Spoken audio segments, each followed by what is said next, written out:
નમસ્કાર દોસ્તો, હું છું આપનો પંકજ બારોટ।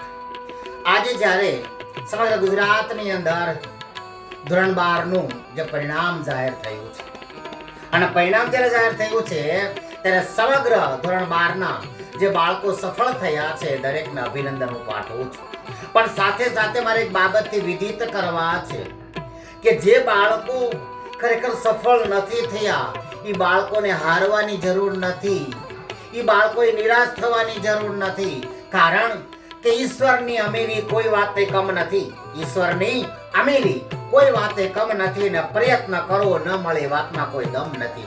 ભલા માણસ, આપણે કોઈ હિંમત હારવાની જરૂર નથી દીકરા। ખૂબ મહેનત કરો, ફરીથી પરીક્ષા આપો, ખૂબ મહેનત કરો, જ્વલંત સફળતા પ્રાપ્ત કરો દીકરા। કારણ કે આ જિંદગીની કઈ એક જ પરીક્ષા નથી, આવી તો બહુ બધી જિંદગીમાં વારે વારે પરીક્ષાઓ આપવાની છે દીકરા। તો ક્યારેય કોઈ દીકરાએ નાસીપાસ થવાની જરૂર નથી। खूब मेहनत करो, खूब आगे बढ़ो, कारण कि मंजिलें उन्हीं को मिलती है जिनके सपनों में जान होती है। मंजिलें उन्हीं को मिलती है जिनके सपनों में जान होती है। सिर्फ पंखों से कुछ नहीं होता, हौसलों से उड़ान होती है દીકરા। જે સફળ થયા છે એ દરેકને અભિનંદન તો છે જ, પણ જે ખરેખર અસફળ રહ્યા છે એ દીકરાને જીવનમાં ખૂબ સફળ થાવ એવી શુભકામનાઓ સાથે જય માતાજી, વંદે માતરમ।